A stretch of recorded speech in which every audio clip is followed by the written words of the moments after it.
Hello' প্ৰিয় বন্ধুসকল, welcome to my YouTube channel Arunodoy Assam YouTube চেনেলটোলৈ আপোনালোকক স্বাগতম জনাইছোঁ। আৰু আজি এটা নতুন ভিডিঅ' আপোনালোকলৈ আগবঢ়াইছোঁ। ভিডিঅ'টো খুবেই গুৰুত্বপূৰ্ণ।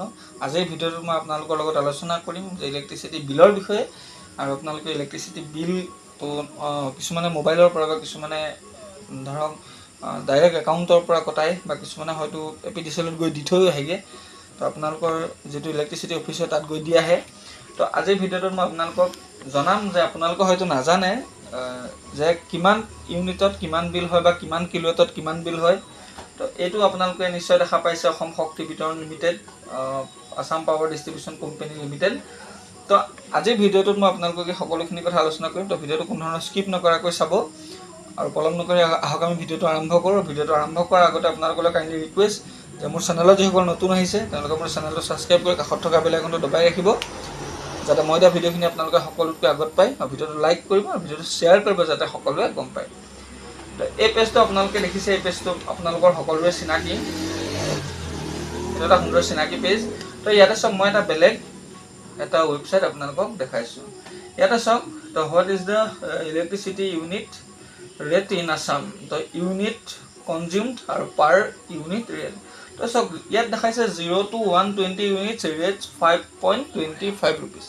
তো 1 ইউনিটত যদি 5.25 ইউনিটছ হয় তেতিয়াহ'লে আপোনাৰ যদি মিটাৰত যদি ইউনিট যদি 70 আহে তেতিয়াহ'লে আপোনাৰ কিমান হ'ব আপুনি নিজে কেলকুলেট কৰি চাব পাৰিব। কাৰণ যিহেতু কিছুমান ইলেক্ট্ৰিচিটি বিলত কিছুমান কেতিয়াবা বেছি হৈ যায়। তো আপোনালোকে এনেধৰণে নিজে চেক কৰি আপোনালোকে জানিব পাৰিব। আৰু যদি আপোনালোকৰ ইউনিট যদি 121ৰ পৰা 240 ইউনিটছ হয় তেতিয়াহ'লে আপোনালোকৰ পাৰ ইউনিটত হ'ব 7 টকা 30 পইচা। তো আপোনালোকে দেখা পাইছে। আৰু যিসকলে 5ৰ পৰা 30 কিলোৱাট ইউজ কৰিছে তেওঁলোকৰ বাবে 8 টকা 15 পইচা পাৰ ইউনিট হ'ব। তো চাওক, আৰু 30 কিলোৱাটছৰ ওপৰততো আমাৰ এখন ঘৰৰ ইলেক্ট্ৰিচিটি নচলে। তো গাইজ আপোনালোকে কি কৰিব, আপোনালোকে চাব যে আপোনালোকৰ ইলেক্ট্ৰিচিটি বিলখনত কিমান ইউনিট আহিছে বা আপোনালোকে ইউনিটটো চেক কৰি ল'ব।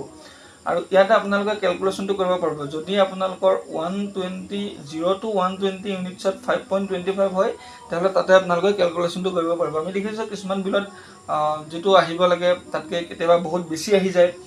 আৰু এইটো ৱেবছাইট যোগে, তো এইটো ৱেবছাইটত আপোনালোকে পাব। মই লিংকটো আপোনালোকক দি দিম। যদি আপোনালোকে বিচাৰি নাপায় মোক ক'ব, মই লিংকটো দি দিম। তাতে আপোনালোকে ইয়াতে চেক কৰি ল'ব পাৰিব, আপোনালোকে কেলকুলেশ্যন কৰি ল'ব পাৰিব। এই ইউনিটখিনি যিটো আপোনাৰ 120ৰ পৰা 240 ইউনিটছ হয়, ইয়াত 2 টকা এটা এক্সট্ৰা চাৰ্জ হয় আৰু কিলোৱাটত আৰু তাতকৈ 1 টকা এটা বেছি চাৰ্জ হয়। তো যিখিনি ধৰক আপোনাৰ 0 to 120ৰ ভিতৰতে আমাৰ নৰ্মেল যিখিনি বিল হয় সেইখিনি বিল থাকি যায়। তো গাইজ তাত যদি আপোনালোকৰ বেছি হয় তো আপোনালোকে কমপ্লেইন কৰিব পাৰিব। তো কমপ্লেইন কৰিবলৈ আপোনালোকক এটা নাম্বাৰ আছে, তো আপোনালোকে কমপ্লেইনটো কৰিব পাৰিব। তো কমপ্লেইন কৰা নাম্বাৰটো মই আপোনালোকক দেখাই দিম। তাৰ আগতে মই আৰু এটা দেখাইছোঁ যে ইয়াত যে charge consumers will pay at the rate of 7 দিছে ন per unit for 121 to 240 units rate 790 per unit for consumption of 241 to 300 units per month and the rest 8.10 for 301 to 500 units per month. তো চাওক, যদি আপুনি এমাহত 0ৰ পৰা 120 আপুনি unit খৰচ কৰিছে তেতিয়াহ'লে আপোনাৰ পাৰ ইউনিটত হ'ব 525 টকা। আৰু যদি আপুনি প্ৰতি মাহে যদি 121ৰ পৰা 200 ইউনিট ব্যৱহাৰ কৰিছে তেতিয়া আপোনাৰ প্ৰতি ইউনিটত 7 টকাকৈ হ'ব। আৰু তাতকৈ যদি আপোনালোকে অধিক কৰে তেতিয়াহ'লে আপোনালোকৰ 8 টকা বা 8 টকা 10 পইচা এনেকুৱাকৈ আপোনাৰ পাৰ ইউনিট বিল আহিব। তো আপোনালোকে এনেধৰণে চেক কৰি পেলাই আপোনালোকে বিলটো পে' কৰিব। তো আপোনালোকে যদি তেনেধৰণে তেতিয়া আপোনালোকৰ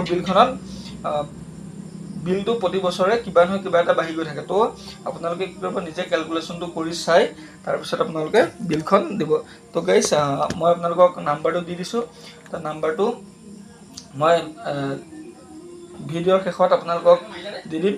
তো প্ৰিয় বন্ধুসকল, ভিডিঅ'টো যদি ভাল লাগিলে ভিডিঅ'টো লাইক কৰিব, ভিডিঅ'টো শ্বেয়াৰ কৰিব আৰু চেনেলটো ছাবস্ক্ৰাইব কৰিব। তো এইটোৱে হয়